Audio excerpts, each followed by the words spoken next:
Okay, so I have a question for you guys. Are you an addict?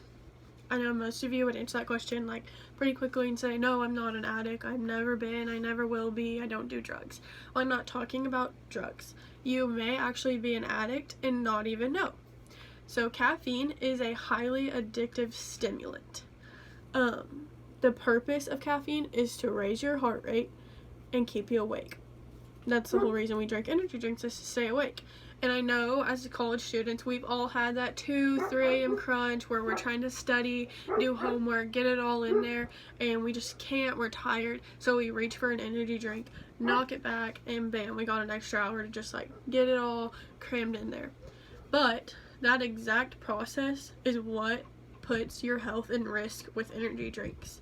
So today I'm going to tell you about the high levels of sugar that are linked to diabetes in energy drinks, the high levels of caffeine that put you in cardiovascular health risk, and how in long-term consumption energy drinks can ruin your body's ability to sleep.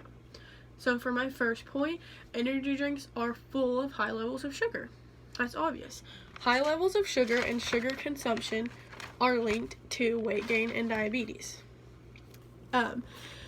So to give you a virtual representation of this sugar, Teens and Energy Drinks, a potentially dangerous combination by healthnewsusa.com states that there are 24 grams of sugar in your average 8-ounce energy drink. So for a 16-ounce energy drink, which is the same size as a water bottle, you would have almost 50 grams of sugar.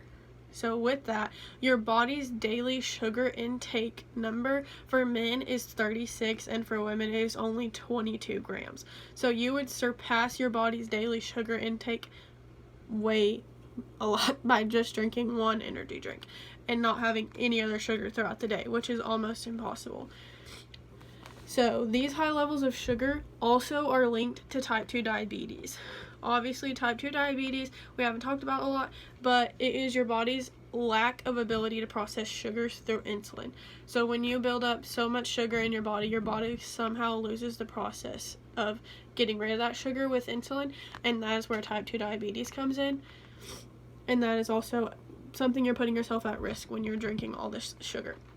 Secondly, energy drinks are packed with even more caffeine than they are sugar. Considering it is a highly addictive stimulant, when consumed in large amounts, it can cause jitters, headaches, and anxiety. And we all know we get a sugar rush, we get a caffeine rush, you get a headache. And that's where this comes in. Your body tries to balance out this caffeine rush by making you active. And that activity is where you get the feeling of like bouncing off the walls. And that's your body trying to get rid of some of this caffeine. So cardiovascular health problems also are at high risk when caffeine is consumed in too much. Due to the rise in your heart rate, your heart can be placed in a state of risk when your heart rate rises too fast or too high of a level, even if it doesn't rise fast. So, How Can Caffeine Affect Your Health by Elizabeth Hartney states that your body reaches its caffeine overdose state when it surpasses 400 milligrams daily limit. So if you consume more than 400 milligrams of caffeine in one day, your body is put into a state where you could potentially overdose.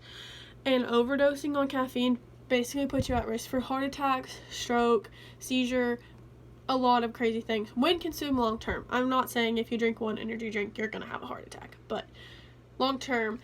My third point is how daily consumption of energy drinks ruins your body's ability to sleep. Sleep is vital. When you sleep, your body heals. Your body heals injury, sickness, everything. So when your body loses its ability to sleep, your immune system is put at risk because your immune system actually decreases. So Caffeine Overdose, 7 Potential Problems and Symptoms by John Yeff states that a lack of sleep is a top contender in energy drink harm. So your body's immune system basically goes down when you consume so much caffeine and keeping yourself awake. So when you don't sleep, you don't get better. So why are so many college students getting corona? Maybe because they live off of caffeine and sugar and energy drinks and their immune system is non-existent. Okay, so in conclusion, daily consumption of caffeine and energy drinks is going to negatively affect your brain, body, and your just overall health. Energy drinks have so much sugar and so much caffeine that there's not really a possibility that they could be beneficial to your health in any way. I can't see one. The purpose of energy drinks is exactly what makes them bad for you. They're meant to keep you awake. They're meant to give you sugar and caffeine. That's what's bad for you. By cutting them out or cutting out sources of it little by little, don't drink as much coffee in a day. Try not to drink an energy drink.